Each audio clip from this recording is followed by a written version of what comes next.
ಗಂ ಗಣಪತಾಯೇ ನಮಃ ಶ್ರೀ ಗುರು ದೇವ ರುದ್ರಾಯ ನಮಃ. ಎಲ್ರಿಗೂ ನಮಸ್ಕಾರ ಸ್ನೇಹಿತರೆ, ನಾನು ನಿಮ್ಮ ಪ್ರಕಾಶ್. ಸ್ನೇಹಿತರೆ, ಇಂದು ನಾನು ನಿಮಗೆ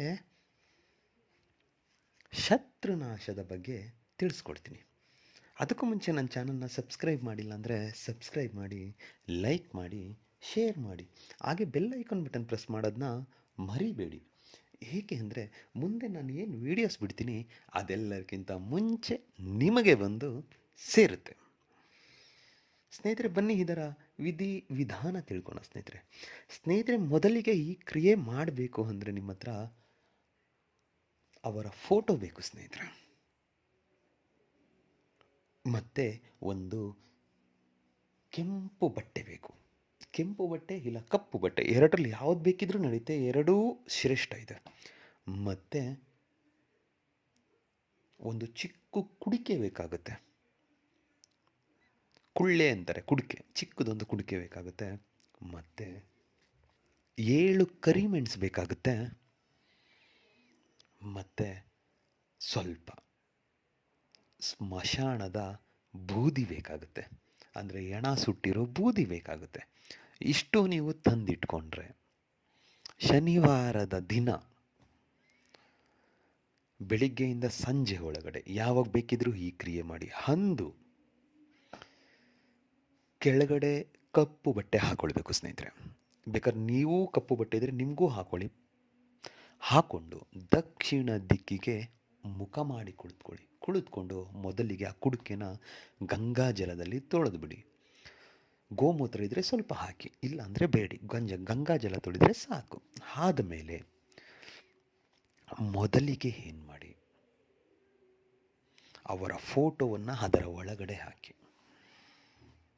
ಫೋಟೋ ಹಾಕಿ ಆದ ಮೇಲೆ 7 ಕರಿಮೆಣಸು ಏನಿದೆಯೋ ಅದನ್ನು ಅದರ ಒಳಗಡೆ ಹಾಕಿ. ಆಮೇಲೆ ಆ ಸ್ಮಶಾನದ ಬೂದಿ ಅಂತಂದಿದ್ರು ಅದನ್ನು ಅದರ ಒಳಗಡೆ ಹಾಕಿ, ಅಂದರೆ ಫೋಟೋ ಮೇಲೆ ಹಾಕಾದ ಮೇಲೆ ನಾನಿವಾಗ ಏನು ಮಂತ್ರ ಕೊಡ್ತೀನೋ ಆ ಮಂತ್ರನ 1008 ಸಾರಿ ಪಠನೆ ಮಾಡಿ ಆದ ಮೇಲೆ ಆ ಕುಡಿಕೆಗೆ 3 ಸಾರಿ ಅಂತ ಅಭಿಮಂತ್ರಿಸಿ ಆದ ಮೇಲೆ ಅದನ್ನು ತಗೊಂಡೋಗ್ಬಿಟ್ಟು ಯಾವುದಾದ್ರೂ ನಿರ್ಜನ ಪ್ರದೇಶ ಇಲ್ಲವಾ ಸ್ಮಶಾನ ಎಲ್ಲಾದರೂ ಹುತಕಿ, ಅಂದರೆ ಅದನ್ನು ಅವತ್ತೇ ಮಾಡಬೇಕು ಅಂತ ಏನಿಲ್ಲ ಸ್ನೇಹಿತರೆ. ಮರುದಿನ ಬೇಕಾದರೂ ಮಾಡ್ಬೋದು, ಬೇಕಾದರೆ ಜೊತೆಯಲ್ಲಿ ಒಬ್ಬರನ್ನ ಕರ್ಕೊಂಡು ಹೋಗಿ ಮಾಡ್ಬರ್ಬೋದು. ಆದರೆ ಈ ಕ್ರಿಯೆ ಮಾಡಬೇಕಿದ್ರೆ ಯಾರೂ ನೋಡಬಾರ್ದು, ಯಾರಿಗೂ ಹೇಳಬಾರ್ದು. ಇಷ್ಟು ಒಂದನ್ನು ಮಾಡಿ ಖಂಡಿತ ನೀವು ಸಕ್ಸಸ್ ಆಗ್ತೀರ. ಅದಕ್ಕೆ ಮಂತ್ರ ಹೀಗಿದೆ: ಓಂ ಕಾಳಿ ಕಾಳಿ ಅಮ್ಮುಕಿ ಜಿಂದಗಿ ಮಂ ಶತ್ರು ರೋಗಗ್ರಸ್ತು ಕುರು ಸ್ವಾಹ. ಮಂತ್ರ ಇನ್ನೊಂದು ಸಾರಿ ಹೇಳ್ತೀನಿ ನೋಡಿ ಸ್ನೇಹಿತರೆ. ಓಂ ಕಾಳಿ ಕಾಳಿ ಅಮ್ಮುಕಿ ಜಿಂದಗಿ ಮಂ ಶತ್ರು ರೋಗಸ್ತು ಕುರು ಸ್ವಾಹ.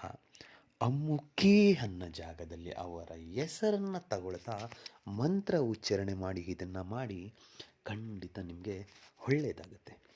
ಮಾಡಿ ಎಲ್ರಿಗೂ ಮಂಗಳವಾಗಲಿ. ಯಾವುದೇ ರೀತಿಯ ನಿಮಗೆ ಏನಾದರೂ ಸಂದೇಹ ಬಂದರೆ, ಇಲ್ಲ ಮಾಡೋದು ಹೇಗೆ ಅಂತ ಡೌಟ್ ಬಂದರೆ ಡಿಸ್ಪ್ಲೇ ಮೇಲೆ ಕಾಣ್ತಿರೋ ನಂಬರ್ಗೆ ವಾಟ್ಸಪ್ ಮಾಡಿ, ನಾನು ನಿಮಗೆ ಹೇಳ್ತೀನಿ. ನಮಸ್ಕಾರ.